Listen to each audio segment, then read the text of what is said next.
Hey everybody, welcome to the Mark Parham podcast. You can follow me online by just typing in Mark Parham podcast, and I'm on Apple and Spotify, and I should pop up. So everybody is talking about Zohran Mamdani. I know I'm probably pronouncing his name wrong, but it's going to be very interesting to see how he's going to lead New York City. And the reason why I'm saying that is because he has a totally different view of, I would say, politics when it comes to New York City and how to do things that people haven't seen, or probably won't haven't seen in a long time, at least. Let me say that. So it's just going to be very interesting to see how he's going to be when you're dealing with so many different cultures and personalities and people. Like, it's really going to be interesting to see what type of person and leader he is, because a lot of times people get excited. And it reminds me of Barack Obama. People get excited and, you have your idea of how this person's going to be, and then you find out the person's totally different. So it's going to be very interesting because, again, in politics, anything can happen. People might think he's one way, and then he turns out to be something different. And so some folks might say, oh, well, you know what, he's going to be, a socialist and do X, Y, and Z. And then they find out, well, wait a minute, this person is a capitalist. And so just going to be very, very interesting. Like, in politics, this is something I'm definitely going to be looking at. I mean, I know people are still looking at, what Trump's going to do and things like that, but I'm very interested to see what's going to take place in New York City, because he's a young guy. I think him and his wife are some of the youngest folks. He's the youngest mayor in, I think, New York City history, if I'm not mistaken.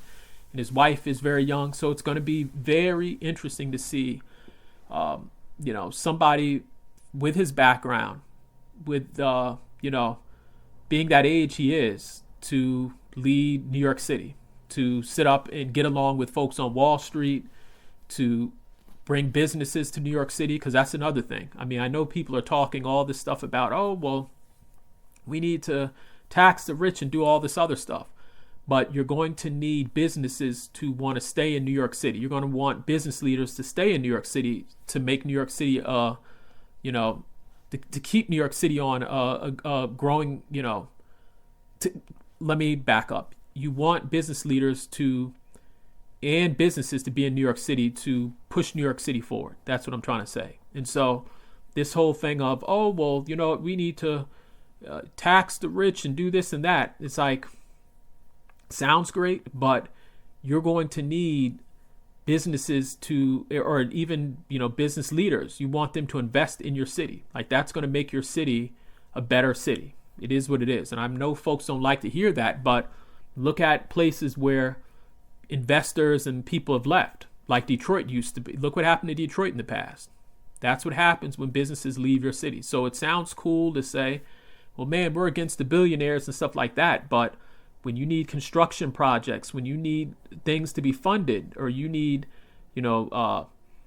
different stores to be in your city so people can shop, you want to have a city where business leaders feel comfortable enough to invest. And so this is going to be very, again, I know I keep on saying very interesting, but to see how he's going to interact with business leaders, people on Wall Street, it's going to be something to watch. And here's the thing. Let's just say he's very successful. This is going to maybe open the door up to a lot of other Democrats and people who think the same way he thinks. So this can be a make or break moment. Like, if he does well, this might open more people up to say, you know what, we need to elect more people who are, socialists. Or if things don't go right, this might be the moment where people say, you know what, maybe we need a Republican in there, because it is what it is. And so another question people need to ask, how is he going to deal with crime? I mean, New York City is a place where it's, deals with crime a certain way. Is Mamdani going to be one of these people to come in and say, well, you know what, maybe we need to have more reform. Maybe we need to let folks back on the street who've committed, a simple misdemeanor. Like, how is he going to handle crime in New York City? It's going to be one of these things where If he's very successful at handling crime, people will probably say maybe we need to rethink policing. So a lot of things right now are going to depend on his success. And I wouldn't just say it for New York City. I would say that is even with the Democrat Party. If he's very successful in New York, this is going to make other Democrats say, you know what, maybe we need to follow his example. And so it's almost like in racing, how there's the lead car or the pace car in the beginning. If I'm not saying it correctly, but I think that's what you call it. If he's successful in New York City, you're going to find other Democrats look at him as the blueprint.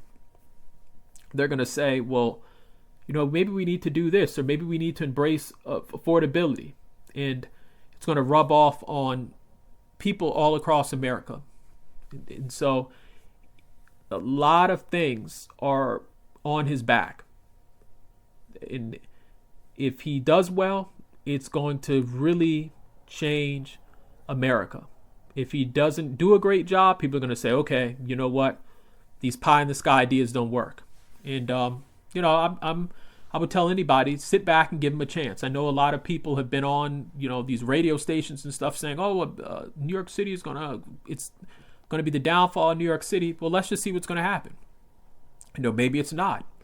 I remember when people were saying that about Donald Trump in 2016, like, America's, going to turn into communist such and such, or all this other mess. And it's just like a lot of those things didn't happen. Sometimes, the media will get people all riled up, but then you find out, this person's a politician just like everybody else. A few things will change, but sometimes you find out it's not what you think. And so this is an interesting experiment. And it's going to be interesting to hear more from his wife. His wife is, I think, one of the youngest. What is it called?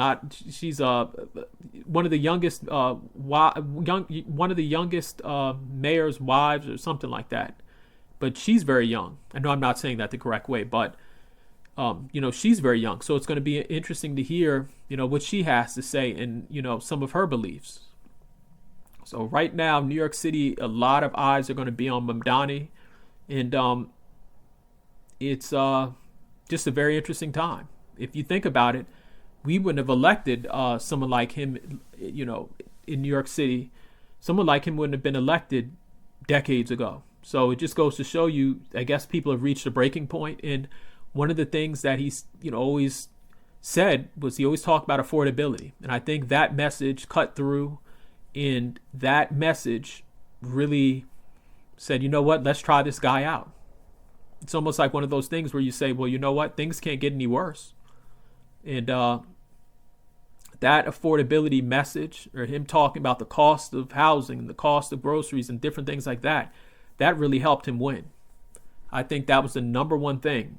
I mean, while the Democrats were worried about all this other stuff, Cuomo was worried about all this other stuff. It's just like he sat up and said, you know what, people can't afford to, be in an apartment and pay for groceries and things like that. And I think that message got through. And if Democrats were smart, they would run on that in the future. Like run on, okay,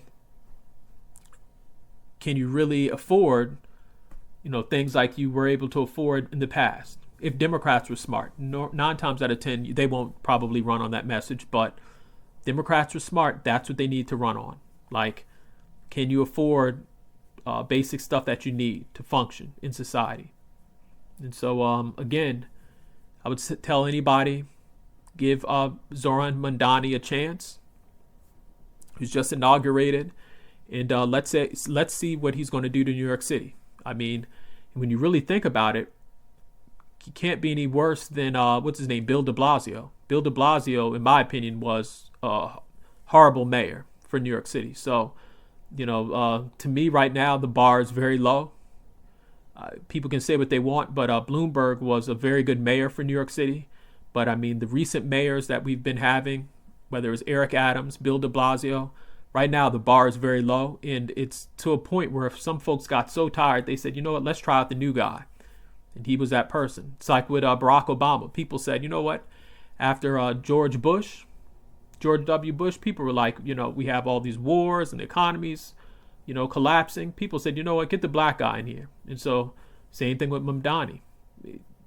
Things have gotten to such a bad point in New York City where folks are like, you know what? Let's try this new guy out. So, in the comment section, let me know how you feel about Zohran Mamdani. Do you think he's going to be a good mayor, or do you think he's just going to be, just like the rest? So let me know how you feel about Zohran Mamdani in the comment section. Thank you.